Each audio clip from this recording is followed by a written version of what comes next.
Welcome to Daily Scripture Reading. I do not own the rights to this music. Leviticus chapter 5. This is the Amplified Version. The Law of Guilt Offerings. If anyone sins after he hears a public adjuration, solemn command to testify, when he is a witness, whether he has seen or otherwise known something, if he fails to report it, then he will bear his guilt and be held responsible.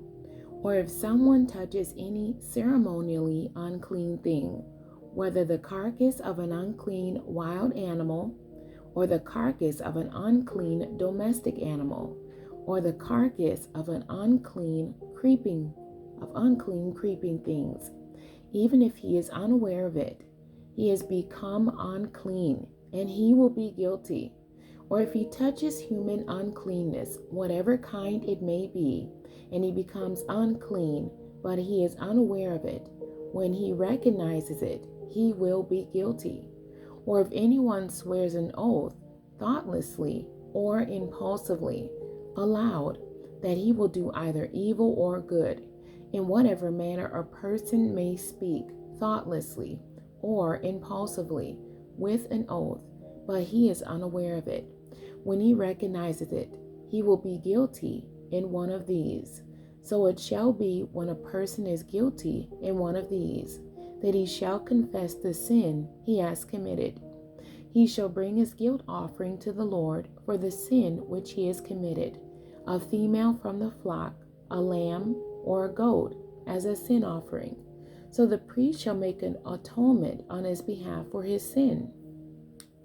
But if he cannot afford a lamb, then he shall bring 2 turtle doves or 2 young pigeons as his guilt offering for his sin to the Lord, one as a sin offering and the other as a burnt offering. He shall bring them to the priest, who shall offer first the one for the sin offering, and shall nip its head at the front of its neck, but shall not sever it completely. He shall also sprinkle some of the blood of the sin offering on the side of the altar, and the rest of the blood shall be drained out at the base of the altar. It is a sin offering. The second bird he shall prepare as a burnt offering, according to the ordinance. So the priest shall make atonement on his behalf for the sin which he has committed, and it will be forgiven him.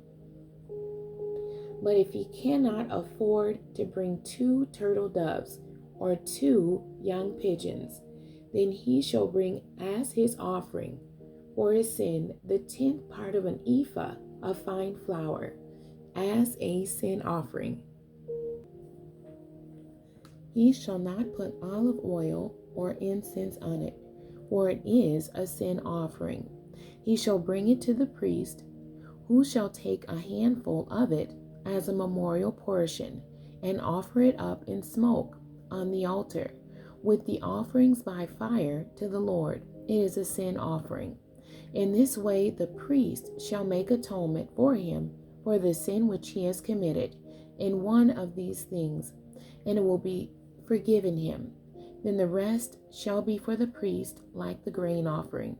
Then the Lord spoke to Moses, saying, if a person commits a breach of faith and sins unintentionally against the holy things of the Lord, then he shall bring his guilt offering to the Lord, a ram without blemish from the flock, valued by you in shekels of silver, that is the shekel of the sanctuary, as a guilt offering. He shall make restitution for the sin which he has committed against the holy thing, and shall add 1/5 of the ram's value to it, and give it to the priest. The priest shall then make atonement for him with the ram of the guilt offering, and he shall be forgiven. Now if anyone sins and does any of the things which the Lord has forbidden, though he was not aware of it, still is he guilty, and shall bear his punishment. He is then to bring to the priest a ram without blemish from the flock, according to your valuation, for a guilt offering. In this way the priest shall make atonement for him regarding the error which he committed unintentionally, and did not know it, and he shall be forgiven. It is a guilt offering. He was certainly guilty before the Lord. The end. God bless you, and thank you for joining me today.